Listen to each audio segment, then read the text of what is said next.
I see. Well, I'm a little surprised, but I suppose I'll just have to deal with this unexpected notoriety. You must know, blood transfusions are Dr. Swansea's primary subject of research. He is convinced it is the future.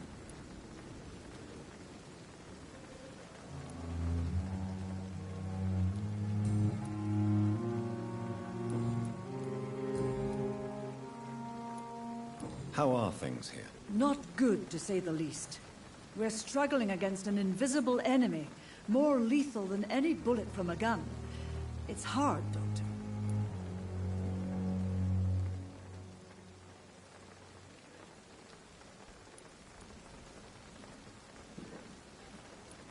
An invisible enemy? Quite a poetic term for a disease, especially from a nurse. Sorry, Doctor.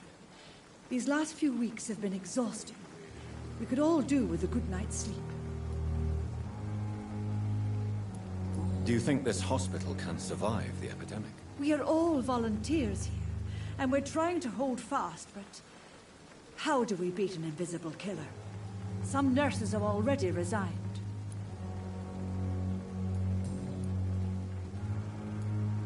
I'm not familiar with all the staff yet. Perhaps you could help me. Brilliant professionals, most of them. Dr. Swansea has a gift for recruiting talent. Most of them? Is there a problem I should know about, nurse? It would be inappropriate for me to speak ill of a colleague.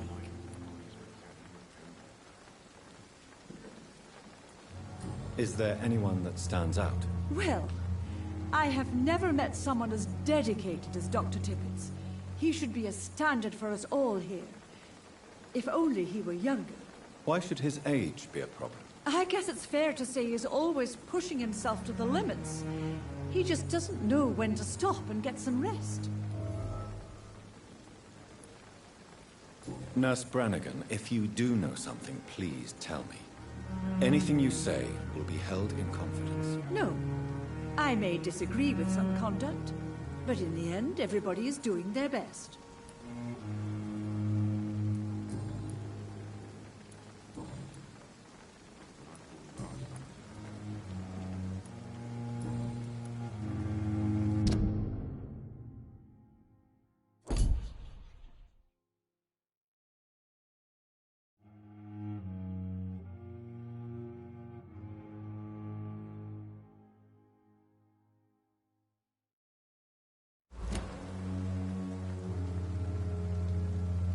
Do you require medical assistance, nurse? Thank you for your concern, but I'm fine.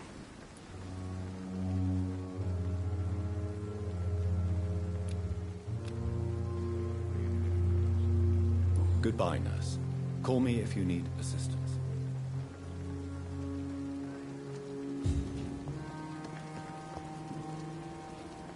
Good evening, sir. I'm Dr. Jonathan Reed. I'm new here. I've already heard about you, Dr. Reed. I'm Milton Hooks, the ambulance driver for this shithole of a hospital. That's quite a blunt introduction, Mr. Hooks. You can call me Milton.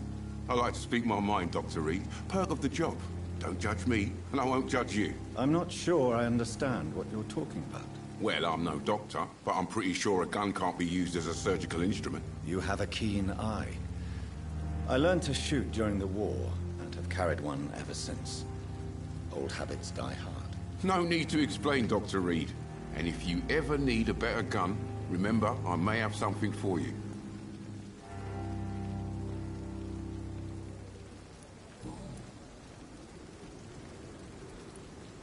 How is the situation around here? You want to hear the situation is all right? It's fucking awful. We lack everything, and it's getting worse every day. Do you need any medical help, Milton? I'm fine, Doc. Physically, at least. But I would give everything to be in a better place right now. So what do you do exactly in this hospital? Apart from smuggling guns, I mean. I've been an ambulance driver since...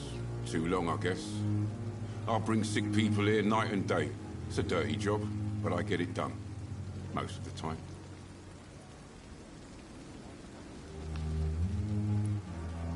Since you're on the front line, how is the sanitary situation in this vicinity? It's a complete disaster. It's even getting dangerous to enter some streets or buildings. Even the locals attack you. It sounds like things have been a bit rough recently.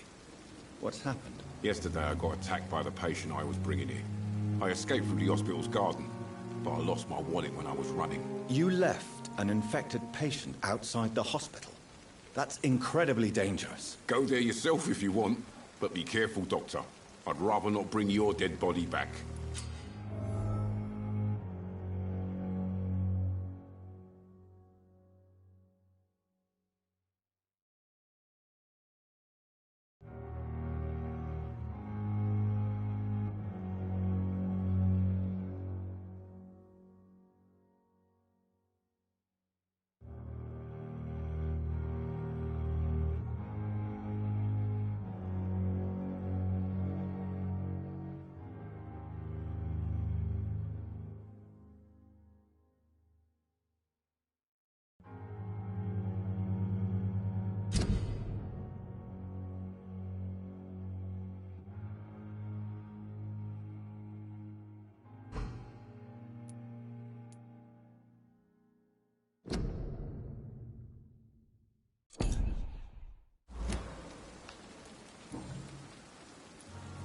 Are you really smuggling weapons through the hospital? And why not? I've already been attacked by patients, you know. And by gang members willing to steal my money. But you're not defending yourself. You're selling guns to civilians. You keep people alive your own way, Doctor. I offer them another way to protect their health.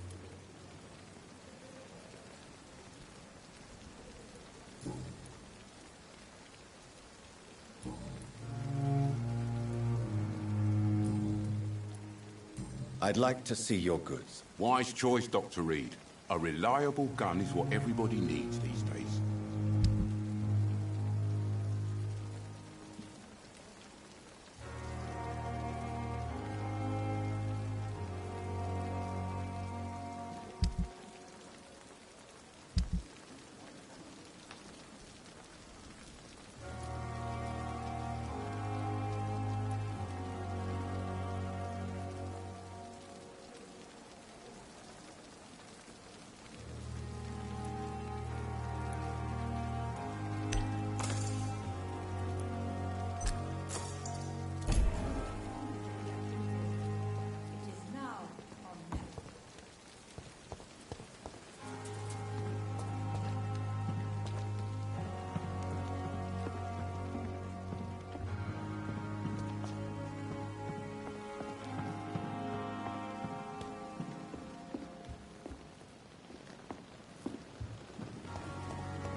Stop following me. Good evening, Nurse Brannigan. Good evening, Doctor.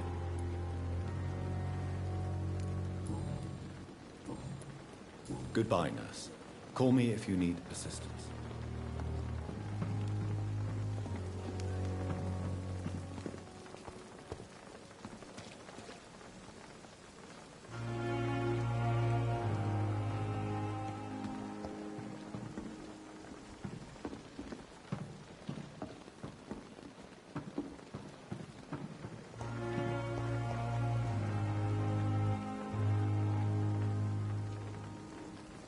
At least that mistress of the tower has stopped following me. Dr. Swansea is right. This place seems perfect to conduct my research. Good evening, sir. So it is true. The famous Dr. Reed has joined us. I can't think of any better news during these terrible times. Do we know each other? Actually, yes. We met once before, at the Rockefeller University in New York. Dr. Tippett, yes, I remember. I was assisting Professor Carell in his research about coronary bypasses. He had nothing but praise for you. He was also very confident about your future. And look at you now. Eminent surgeon and blood transfusion specialist.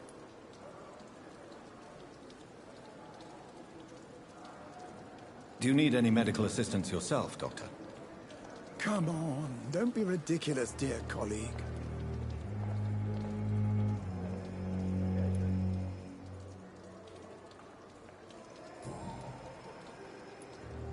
What is the Pembroke Hospital situation? And please, speak freely. This hospital is not exactly the best of London. I'm sure you are used to working in a better environment. It's more than enough. In any case, the personnel of a hospital are much more important to me than the building. Don't be misled by appearances, Dr. Reed. This hospital does not lack talented people. It just lacks hope.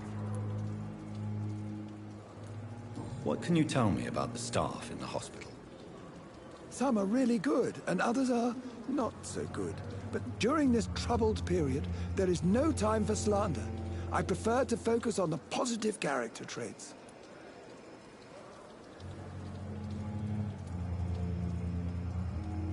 Tell me more about cherished people, then. Nurse Brannigan is a pearl. She is the most helpful and dedicated nurse I've ever worked with.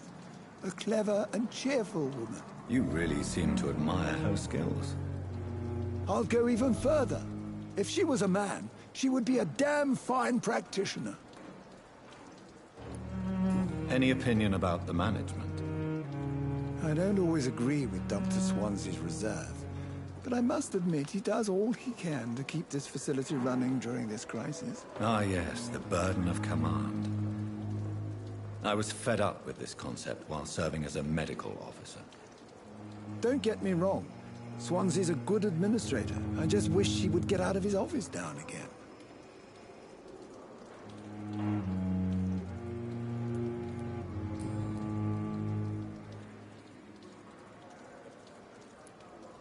You're exhausting yourself, Corcoran. Maybe you should think about preserving your strength. No. We must keep on healing all those poor souls. We are the last rampart before chaos. Once more unto the breach.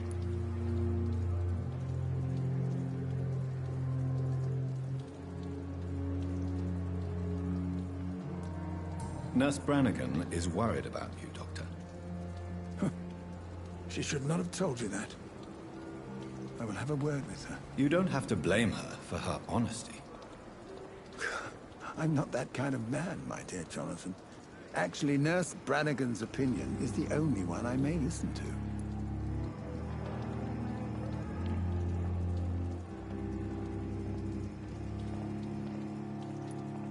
You're exhausting yourself, Corcoran. Maybe you should think about preserving your strength. No. We must keep on healing all those poor souls. We are the last rampart before chaos. Once more unto the breach. Nurse Brannigan is worried about you, Doctor.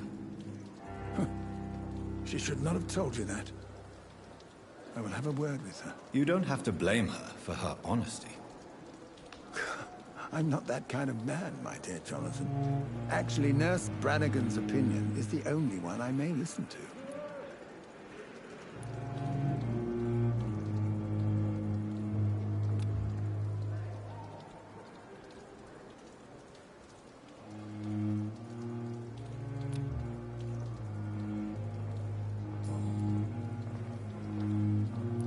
Goodbye, Dr. Tippett.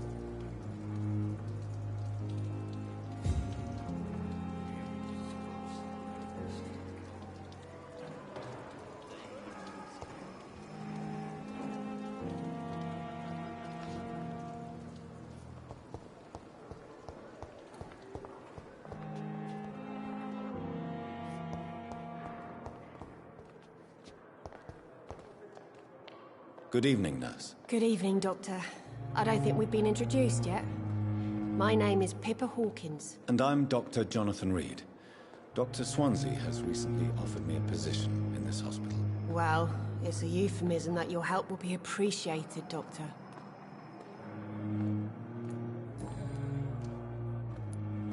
How would you describe the situation at the Pembroke Hospital? It's serious. The flu is wreaking havoc amongst the staff and patients. We are running out of everything. You must get a hold of yourself, nurse. Sorry, I'm exhausted. No one has any idea when this epidemic will be over.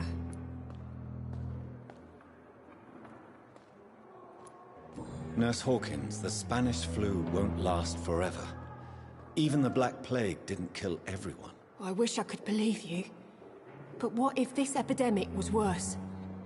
What if in the end, nobody was spared?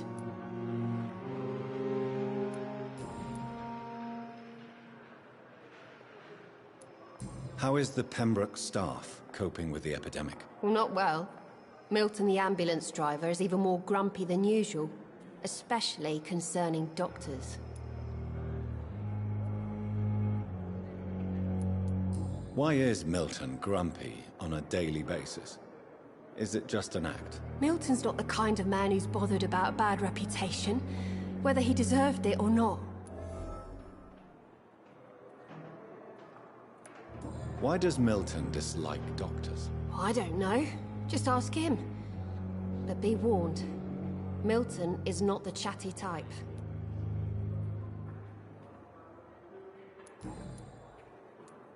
How long have you been a nurse? Well, long enough to see that the epidemic is winning. And no matter how qualified you are, don't tell me you'll change that.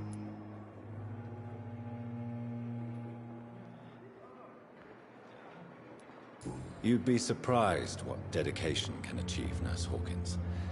In medicine, sometimes we're just a test result away from a miracle. Sorry, Doctor. I don't want to sound bitter, but I'm just too tired to give a pep talk like Nurse Brannigan. How long have you been a nurse? Well, long enough to see that the epidemic is winning. And no matter how qualified you are, don't tell me you'll change that. You'd be surprised what dedication can achieve, Nurse Hawkins. In medicine, sometimes we're just a test result away from a miracle. Sorry, Doctor. I don't want to sound bitter, but I'm just too tired to give a pep talk like Nurse Brannigan.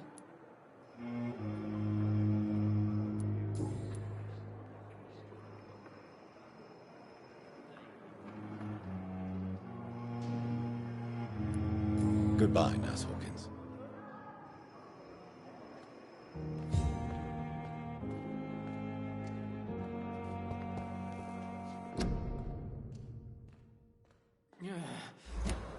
Damn.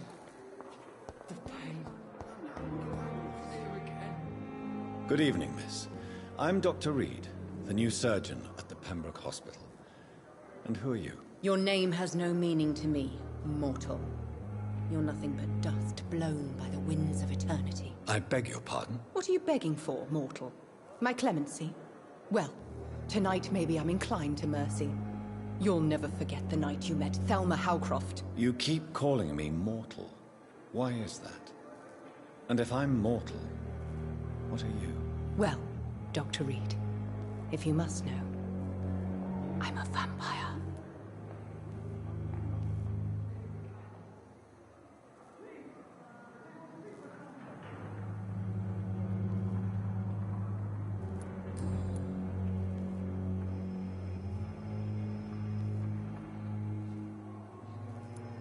And why do you believe you're a vampire? I don't need to believe anything.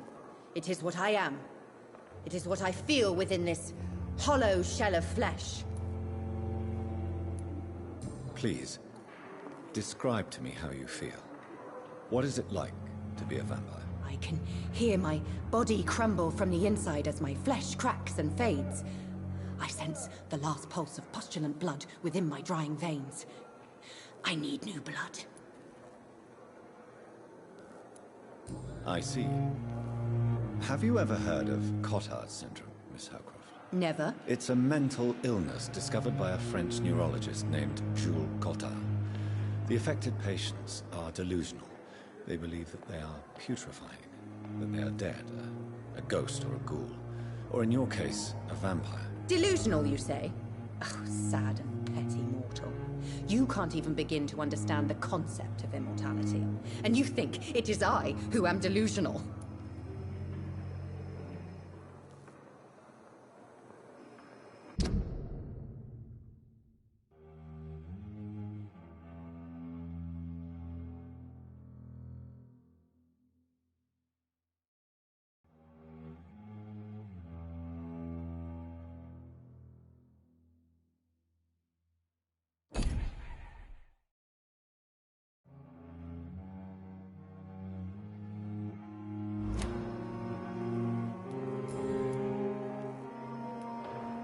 I'm assuming you must be a patient here. Am I right, Miss Howcroft? It's only a cover. To hide from my enemies. I can leave whenever I want. As a woman, a spirit, fog, or bat. Who are these enemies you mentioned? Can you describe them? I cannot say for sure. But I sense their eyes on me from nearby. I feel them watching me every time I visit the garden near the morgue. The staff here are not your enemy. They're here to help you, to care for you. I'm not speaking of the doctors in white. I'm speaking of the men and women who hunt me. For I am a vampire! I see. Don't worry. These people will not find you here. I'll personally make sure they leave you alone. Thank you, mortal. But do not interfere with them, for you are no match for those that hunt me.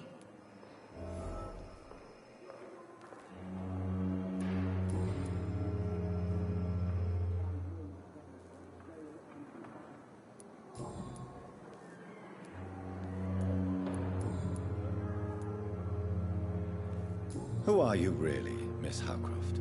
I mean, apart from being a vampire. Is that not enough for you, puny mortal? What do you require? Hmm? Proof of my powers? I'm curious to know who you were before becoming a vampire. It was such a long time ago, I don't remember. Centuries of unholy life can have strange effects on one's minds, you see?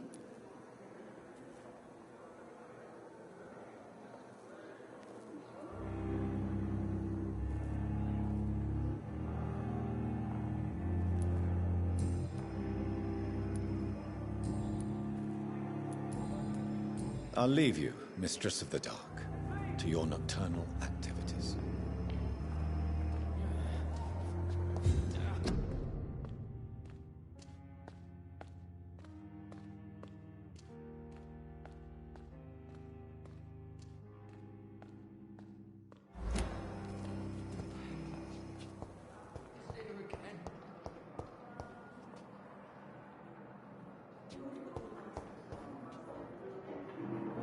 Good evening, Doctor. I believe we're going to be working together. Dr. Reed. Dr. Swansea informed us of your arrival, but I could not dare to believe we'd have such good fortune. Such an honor, sir. Thank you. And you are? I am Thoreau Strickland, Dr. Thoreau Strickland. I'm a great admirer of your work, Dr. Reed.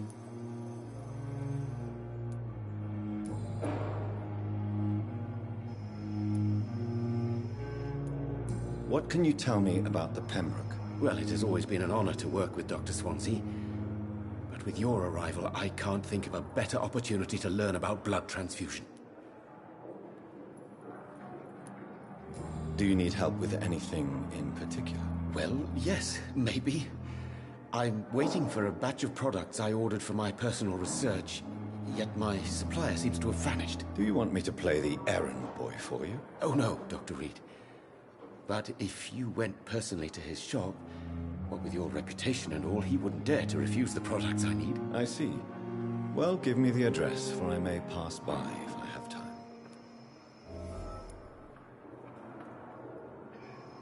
You seem quite optimistic. It's a rare and precious attitude in these difficult times. I'm convinced that this epidemic is a test of endurance and dedication for us men of science. Questions remain about our capacity to resolve the situation. True, true. Last summer, during the first wave of the epidemic, I used to joke with Milton about the extra work. We're not smiling now.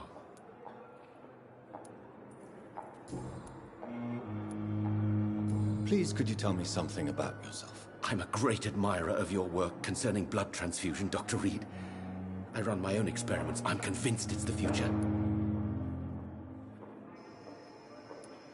What made you choose to be a doctor? I'm not ashamed to admit you and your work have inspired me. I am honored to have the opportunity to work by your side.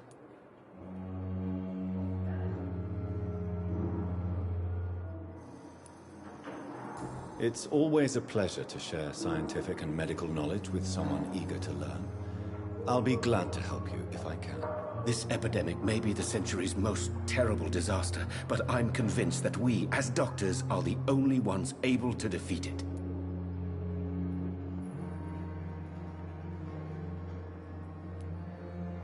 I based my technique on my mentor's research. He helped me perfect my method. What is yours? I'd rather not talk about it. For now, it's just theories and first approach. My process is purely experimental and unsuccessful. As long as you're cautious and methodical, you may remain empty-handed, but you won't fail. You're not the first one to warn me, but I am convinced knowledge is the main weapon against the ravages of this epidemic.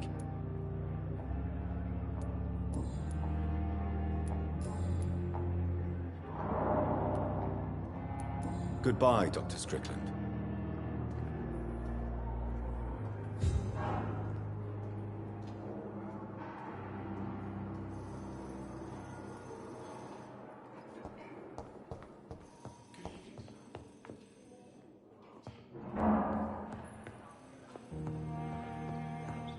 How long must I wait, damn it? Blaming me will not further What can I do for you, Doctor? How long's it going to take to fix me properly? A month?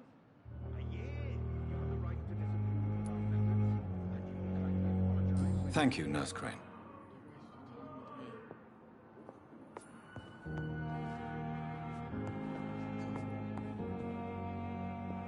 Good evening, sir.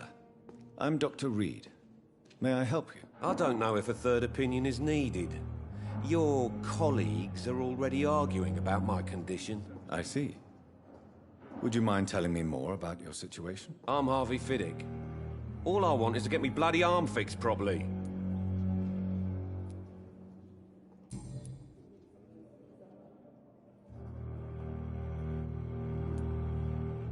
Are you satisfied with your treatment here? Well, it's clear that I've chosen a bad time to be injured. Forgive my bluntness, but you seem overwhelmed by cases of the flu. I won't lie to you about it. I'm afraid we are. Are you sure you don't want to operate yourself, Dr. Reed? I have the feeling you're very capable, and your colleagues seem to think so too. In other circumstances, you would be right. But for now, I don't think I can take on the responsibility. My apologies.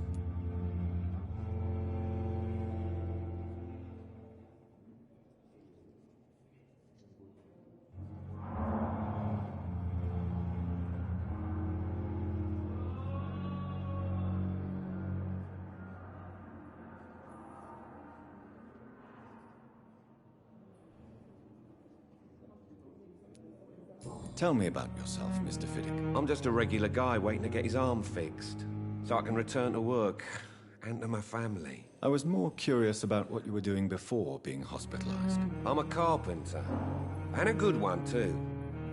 But that means I need both arms to feed my family, Dr. Reed.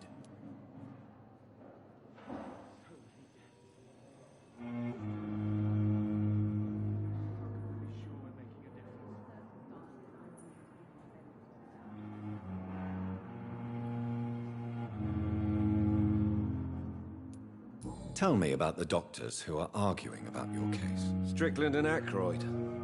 They both want the best for me, but there's a lot of pride there. Doctors are no different from carpenters, it seems. What do you mean? I often had professional arguments with rivals on a building site. Difference is, I disagreed about wooden nails, not flesh and bones.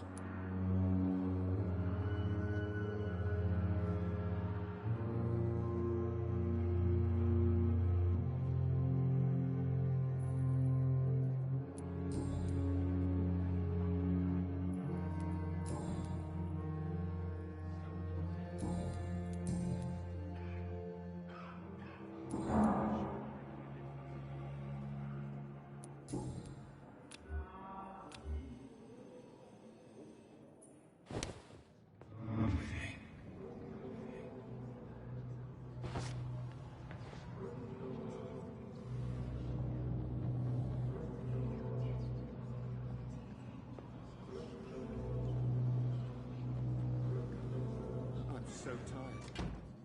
Will this shift never end?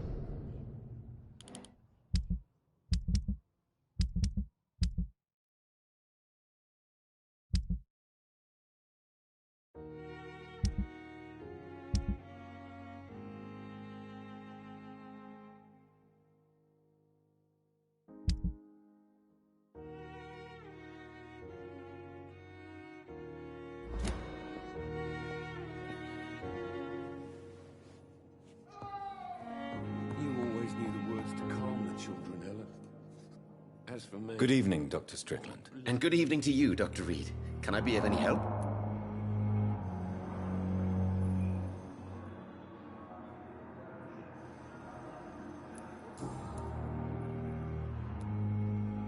Tell me more about your willingness to experiment with new medical techniques. Harvey Fiddick is a patient suffering from a severe injury that could cripple him if not treated correctly. I'm convinced your blood transfusion technique could help him. What is it you really want? To save him, or to prove your point? Fair question. I want nothing but to save my patient, Dr. Reed. Especially since I know Mr. Fiddick's story.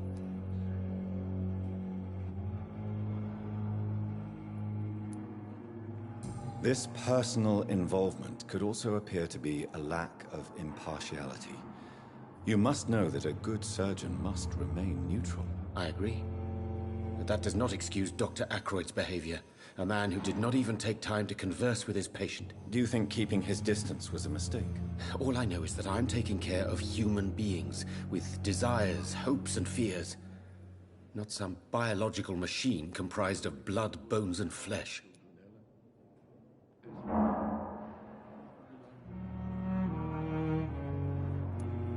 Tell me Mr. Fiddick's story. Our first diagnosis was compromised because Mr. Fiddick lied to us about the real origin of his injury. He first claimed it was an accident. But why would he hide such crucial information from us? Because he is a proud father, ashamed of putting his children at risk because of his own negligence.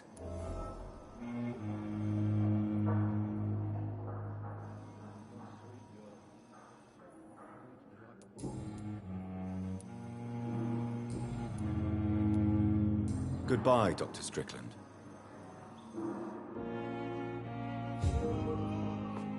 Don't waste your time with me.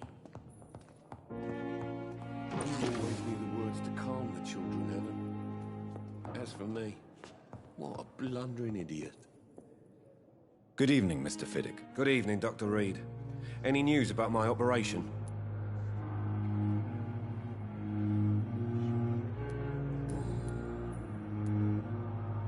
Tell me about your injury, Harvey.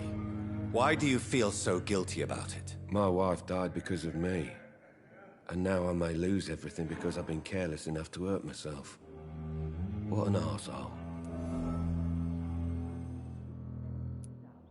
How could your job be responsible for your wife's death? I was working a double. She went out to bring me a hot meal and got caught in a German bomb raid.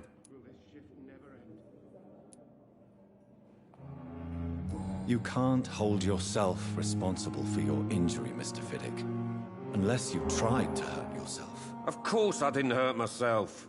But I can't work until my arm is fixed. My children need to eat, Doctor.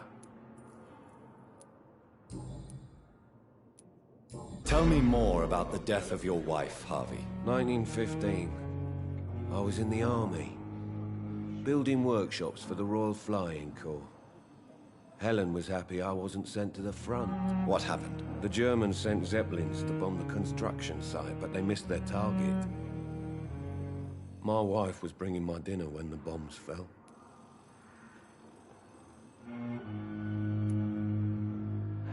I'm sorry for your loss.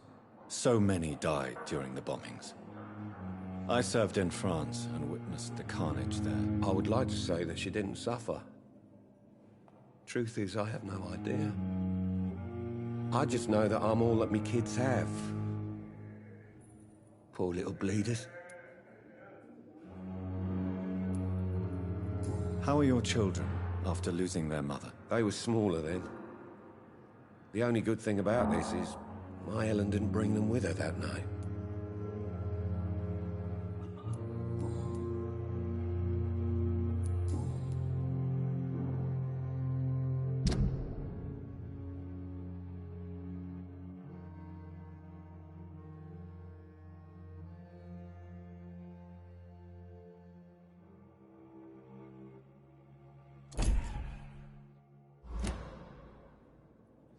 Goodbye for now, Mr. Fiddick. I'll see you later. You always knew the words to calm the children. Sure, we're making a difference. As for me, what a blundering idiot.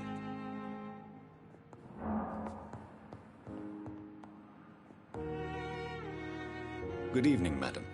Can I help you? It's my son who needs you, sir. I'm Dr. Jonathan Reed. How can I help your son? I'm Beatrice Goswick, mother of Mortimer Goswick. Could you check on him, please, Dr. Reed? I've heard much of your talents as a physician.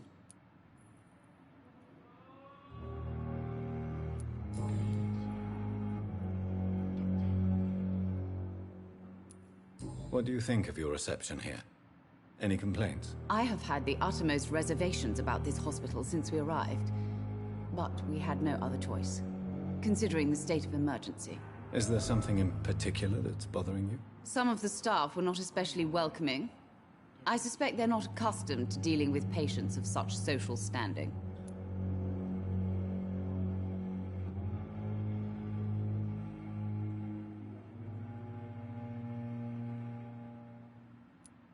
Tell me more about your arrival at the Pembroke Hospital. What gave you such a bad first impression? The ambulance driver was quite rude, for a start. And that nurse, Miss Hawkins, seems to have quite a dubious attitude. What do you mean? She managed to secure a bed for my son despite the epidemic. It was a relief, but it wasn't cheap.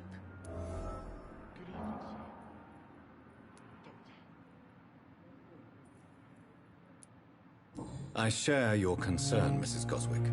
Be sure that I'll talk to the people involved. I don't expect compensation, Dr. Reed. But I'm aware such behavior would not be tolerated in other hospitals.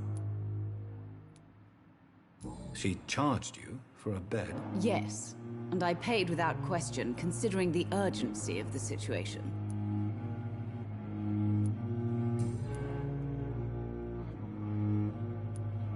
What can you tell me about yourself, Mrs. Goswick? Not much to say. Just take care of my Mortimer and I'll cover all the expenses. That's all that matters. Are you really that rich? Most of the patients here are of a more humble origin, if I may say so. Yes, thanks to my husband. May he rest in peace. I can cover any needed medical expenses. May I ask if you have an occupation, Mrs. Goswick? I'm a teacher by profession. I teach young women who are more ambitious about their futures than their families.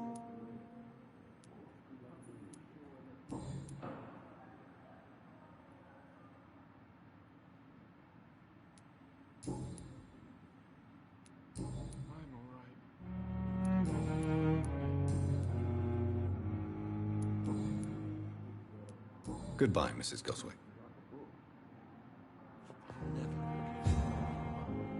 Good evening. I'm Dr. Reed. Can I help at all? No. Really?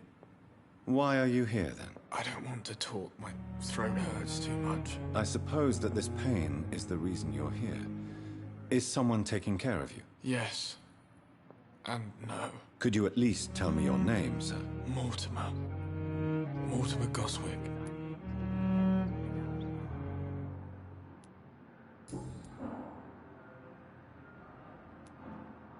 How painful is your throat, Mr. Goswick? So painful I'd rather not talk at all, Doctor.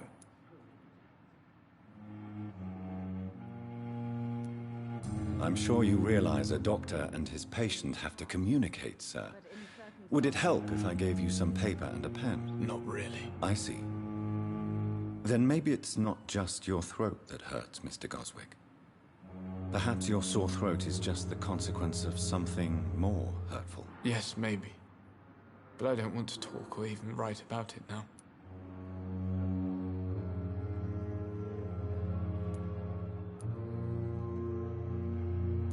How painful is your throat, Mr. Goswick? So painful I'd rather not talk at all, Doctor. I'll let you get some rest, then. Good evening, sir. This Doctor. hospital seems to be falling apart. Good evening, Mr. Goswick. But in the How are you? circumstances, I'm okay. give you the benefit of the doubt.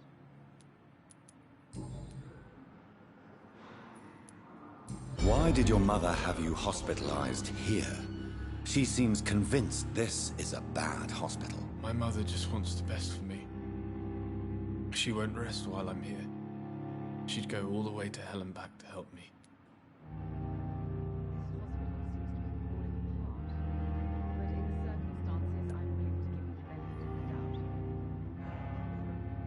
Pembroke Hospital may look unorthodox, but rest assured you're in good hands here. It's not me you have to convince, Dr. Reed.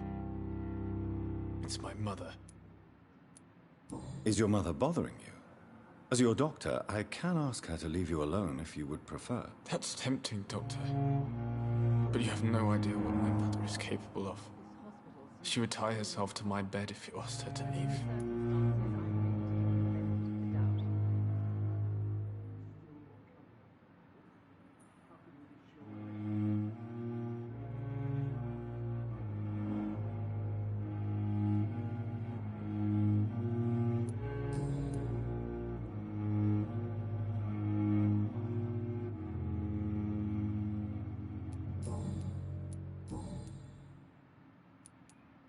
Tell me about yourself, Mr. Goswick. I don't want to talk, Doctor.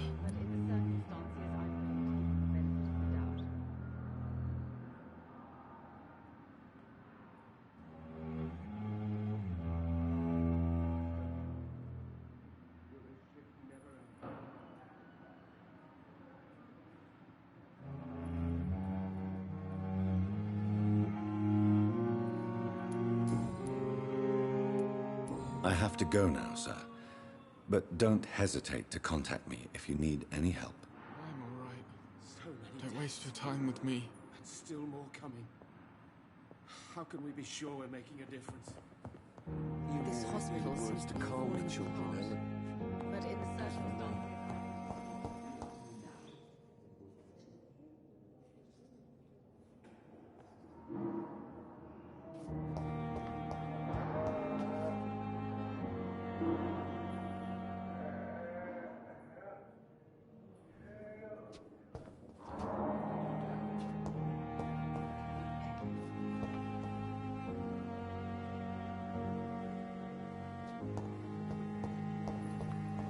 Thelma Howcroft said she was being watched by vampire hunters. Where are they hiding? I should investigate.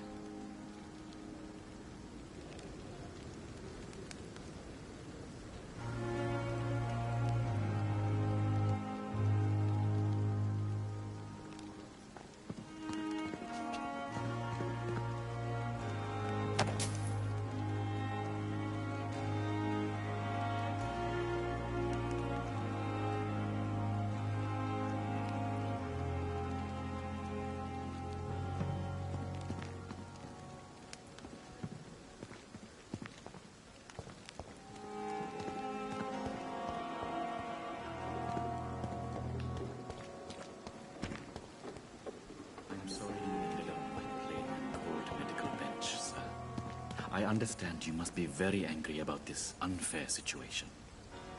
I managed to arrange to have you buried in the same mass grave as your wife. I hope that might help.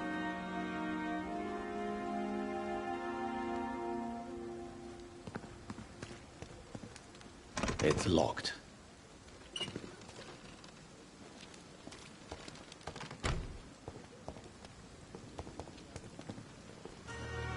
Good evening. I'm Dr. Reed. Always a pleasure to meet a colleague, sir. Especially when he was supposedly dead. A colleague? Are you a doctor too? Not anymore, sir. I used to be Dr. Rakesh Chadana. Now, I'm just Mr. Chadana, pawnbroker and humble guardian of this morgue. What do you mean, you used to be a doctor? Was your license revoked? No, sir. It is just that I like to be precise. I run a little pawn shop while taking care of the dead. But I used to be a real doctor.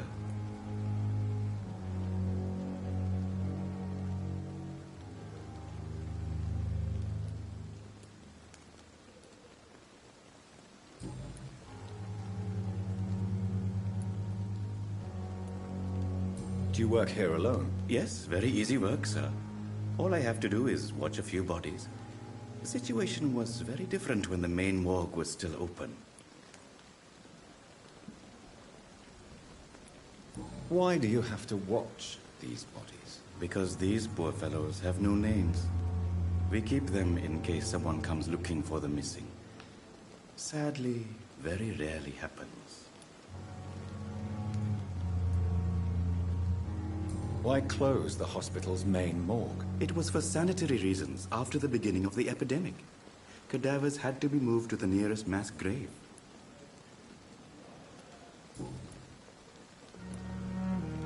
Are you afraid or uneasy being surrounded by so many corpses? Why should I?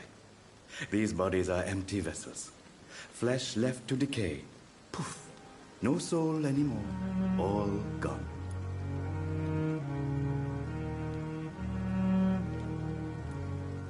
An interesting point of view. And quite an exotic one, too.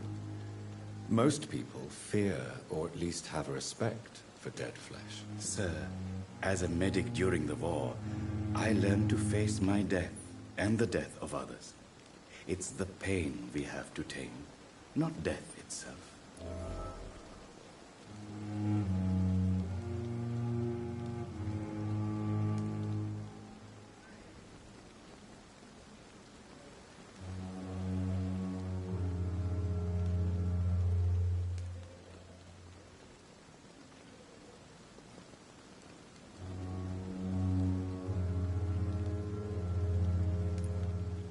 How did you get this job? After I left the army, I worked as an undertaker down by the docks. A dangerous place with many an unpleasant business there. Milton Hooks helped me get a job here.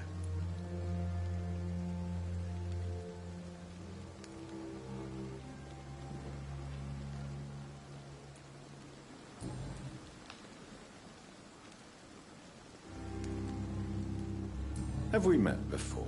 I don't think so, sir. Why? When we first talked, you said you were glad to meet me since I was reported dead. Funny story, sir. Your sister came here a few nights ago. You were missing, and she was looking for your body. She must be very relieved now.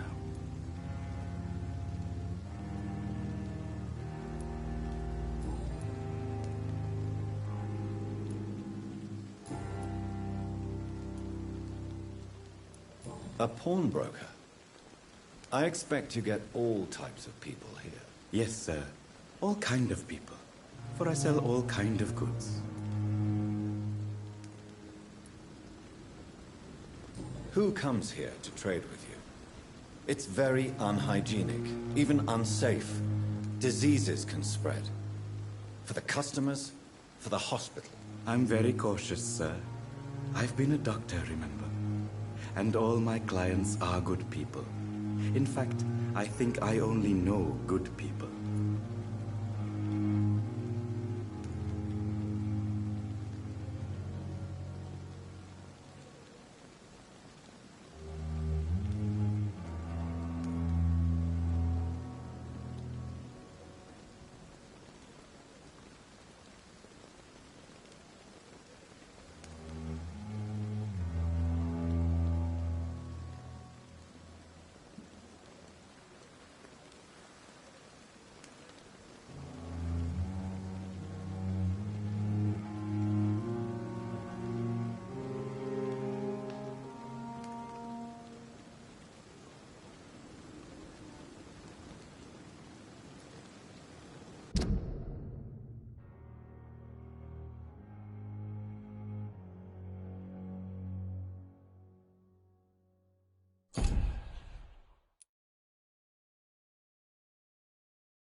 What kind of goods? With the quarantine, it's not always easy to buy things. So I trade, I exchange. Some people sell, some others buy. I like to help.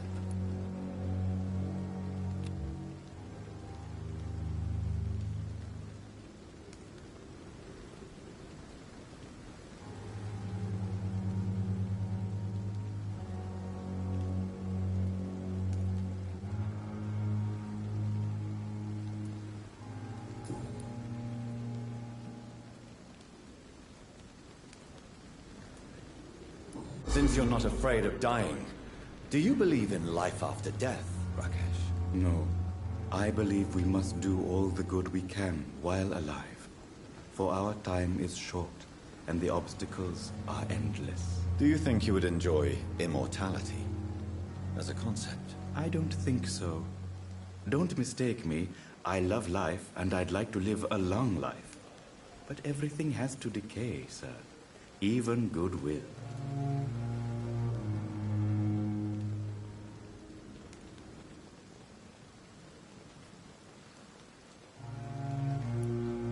Do you really believe goodwill cannot last? As I said, sir, everything decays. If I was to never die, goodness, I would be bored or worse. And I like to be helpful, sir. Quite depressing, wouldn't you say? Yes, but the good news is we'll all die before losing our humanity, sir.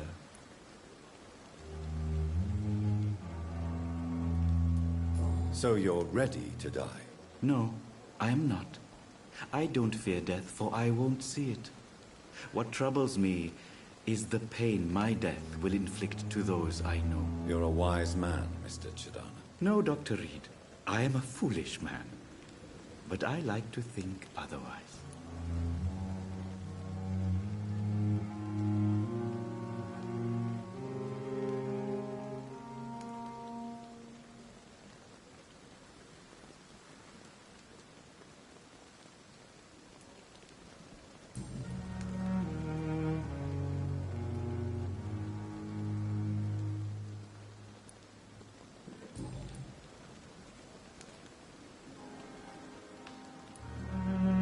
Please show me what you have to sell. Of course. It's just trinkets and curios, really. But I'm sure they can be useful.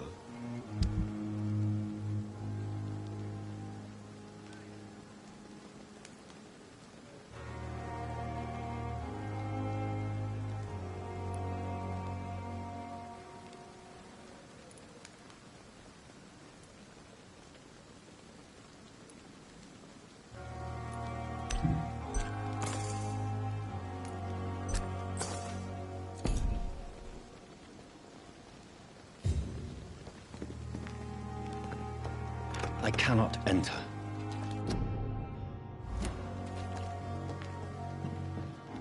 It's locked, all right.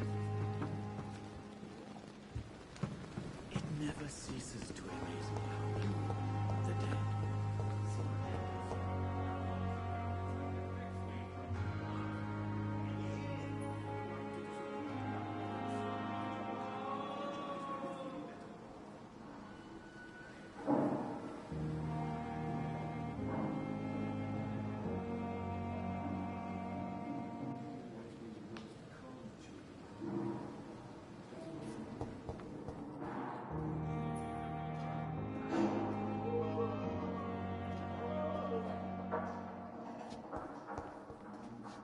Come now, we can handle this.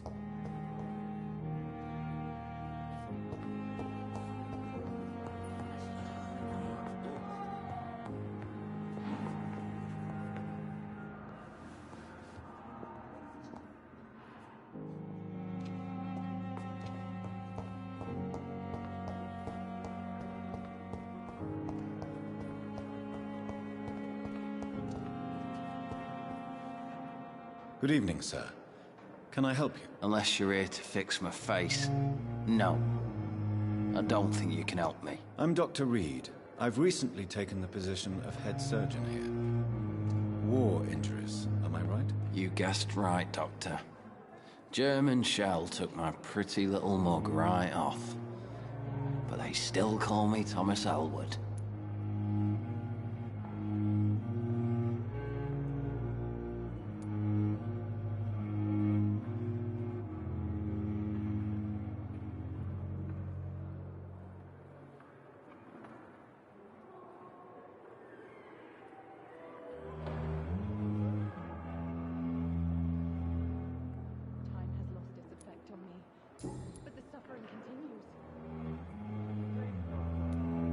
How is your stay with us, Mr. Elwood? Oh, it's bliss.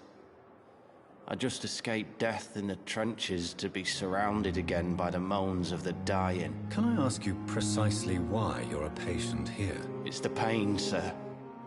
The drugs don't work. It just hurts under the scars, if you get my drift.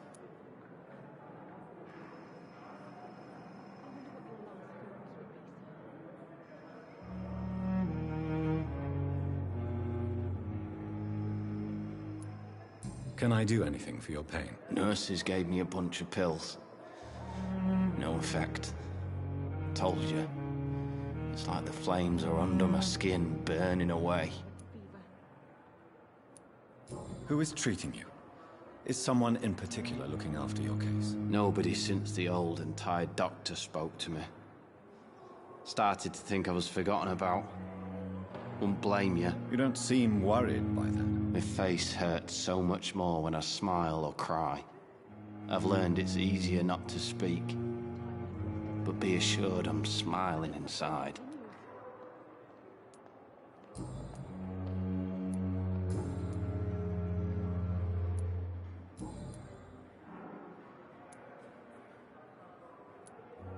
Where were you stationed, sir? Did you serve for long? I really don't want to talk about all this shit. No offense. I was pushing too much. I served in France myself. I just wanted to know what happened to you. You were an officer, weren't you? Then I doubt we fought the same war, sir.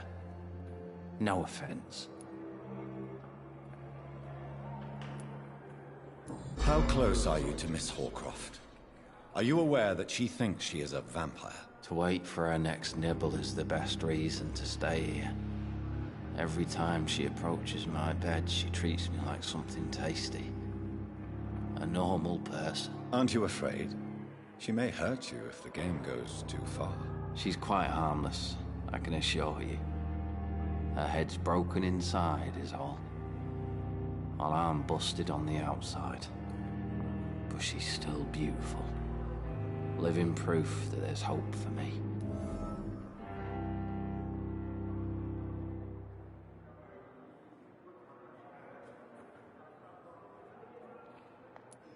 So do you let her bite you? You know that's not sanitary. And why not? She's only supping a few drops of me blood. And the pain, it's real for once. She could decide to bite less willing patients. Then it's another good reason for me to stay here, Doctor.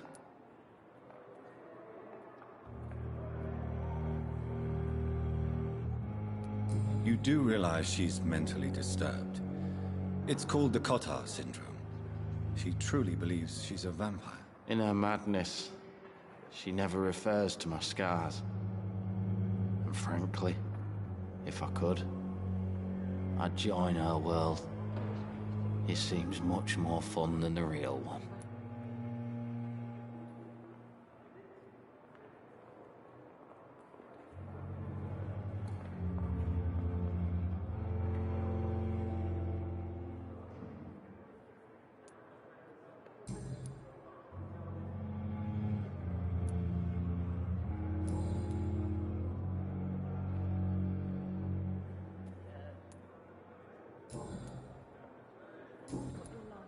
Goodbye for now, Mr. Elwood.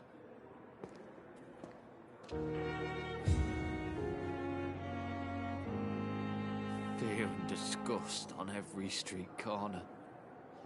The daily routine.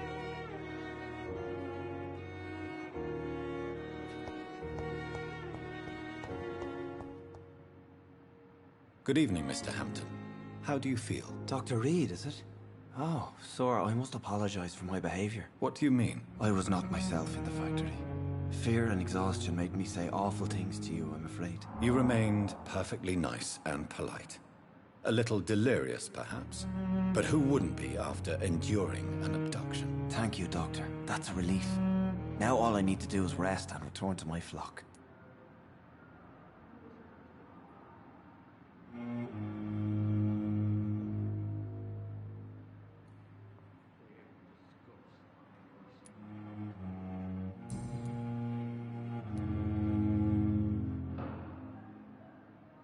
Do you know Tom Watts, the bartender from the Turtle?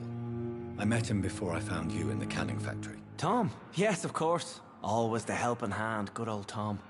Without men like him, corruption and despair would have wiped out the East End long ago.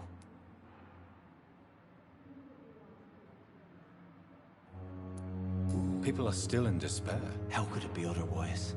The authorities have left us all to rot in this contagious nightmare.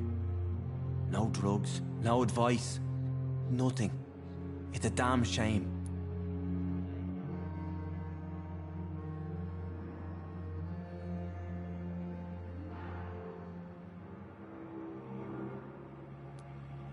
Who should I avoid in this part of town, then? Any particularly evil figures? Not really.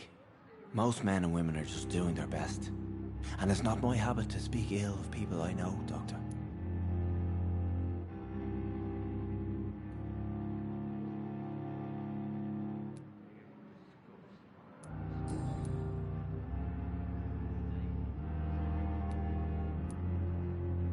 How did you end up in William Bishop's den? I had received alarming news about his recent behavior. I went to his place and he refused to let me go.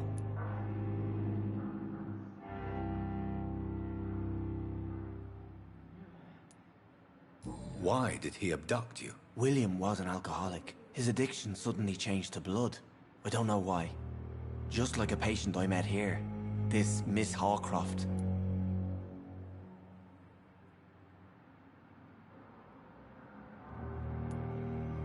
You dared to enter this awful place alone. You're a hero, Mr. Hampton.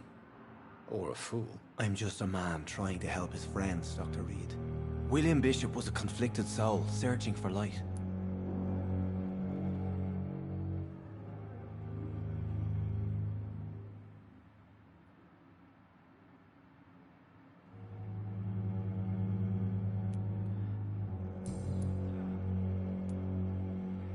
What is the general situation in the East End docks? The situation has always been tough, with a lot of tensions between the gangs and the dockers' trade union.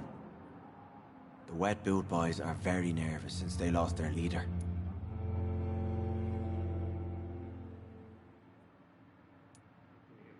Who leads the gang now? Since Clay Cox went missing, it's his wife Edwina who runs the show, with the assistance of her minion, Booth Digby.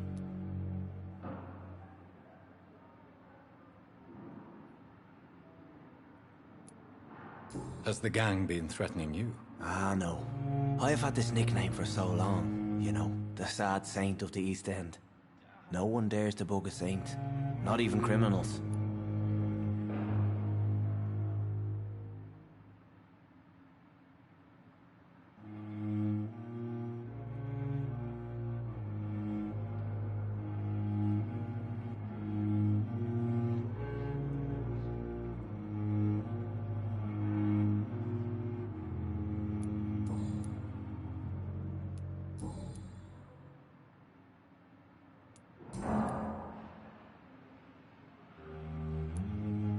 How do you feel, Mr. Hampton?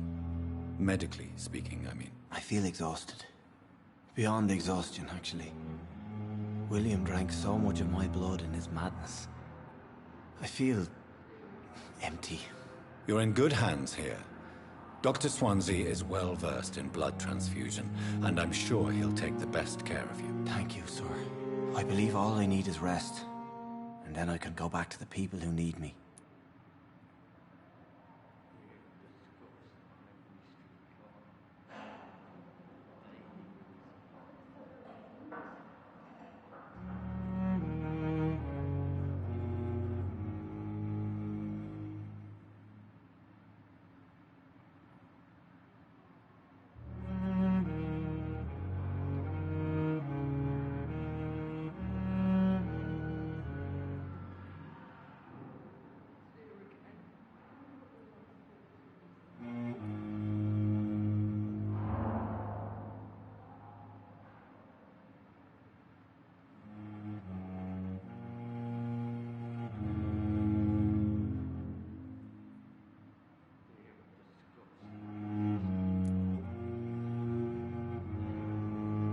What do you do for a living, Mr. Hampton? I can't help but notice the cross around your neck. I manage a night asylum for the poor and homeless of the docks. And I try to guide the lost and hesitant on the right path to our Lord.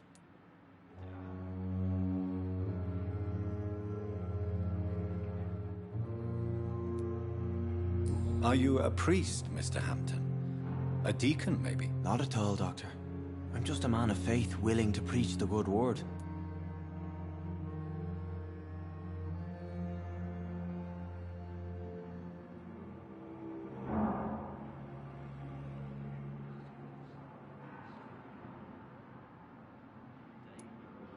Why didn't you use your cross against William Bishop?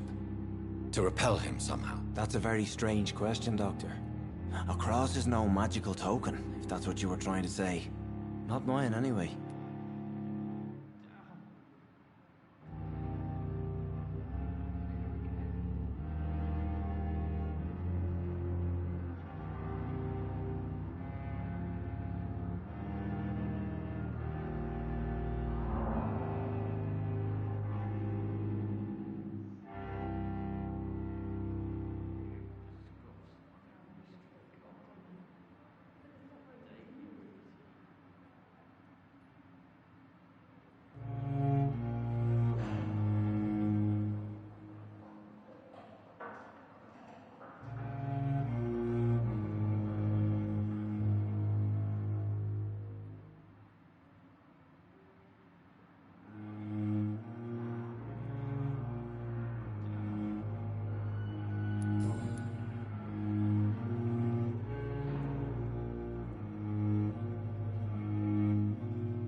Have you made friends since you arrived? Not really, but I recognize Miss Harriet Jones.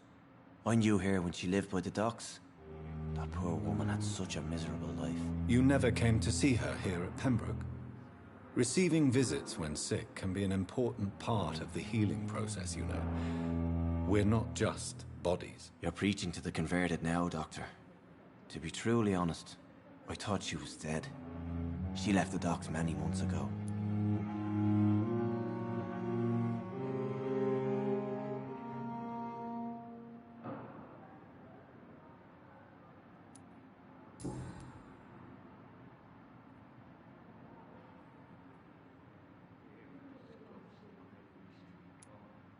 Goodbye, Mr. Hampton. We'll talk again later.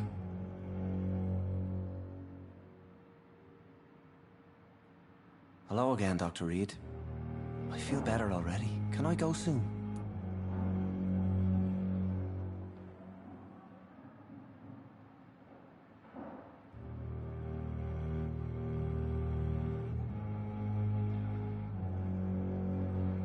Goodbye, Mr. Hampton. We'll talk again later.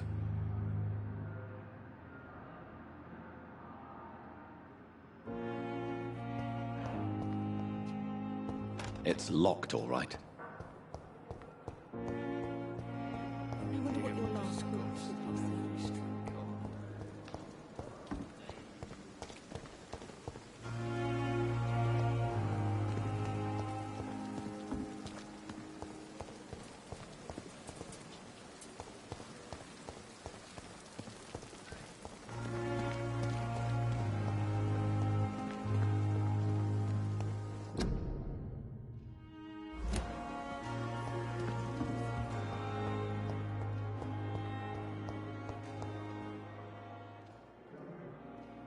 Good evening, Miss Howcroft. How are you tonight? I need blood, Doctor. Warm, rich, vibrant blood.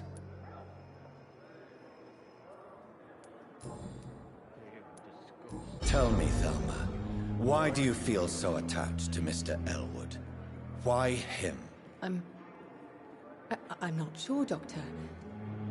I think we have a bond of some sort. We've both suffered so much. He's the only mortal I find interesting.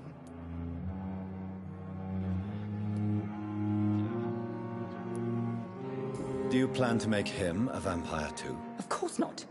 How could I inflict my curse on anybody else? I'm not that cruel, Doctor.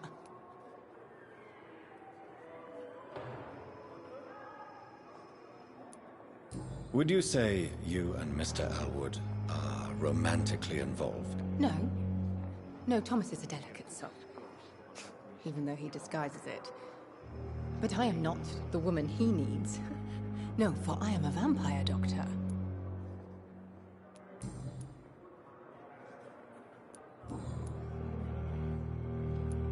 I'll leave you, Mistress of the Dark, to your nocturnal activities.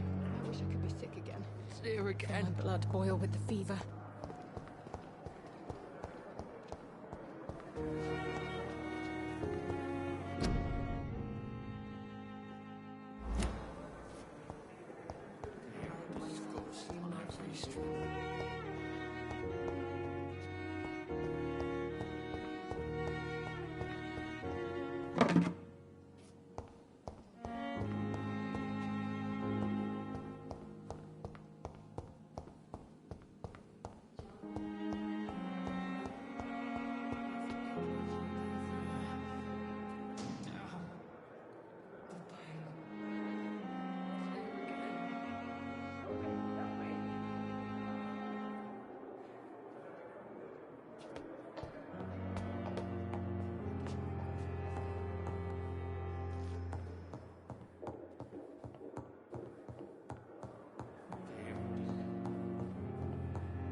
It's locked.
I cannot enter. This must be the place. It's definitely away from prying eyes. Relegated to the shadows. A kingdom of my own. At least I won't be sleeping in a coffin.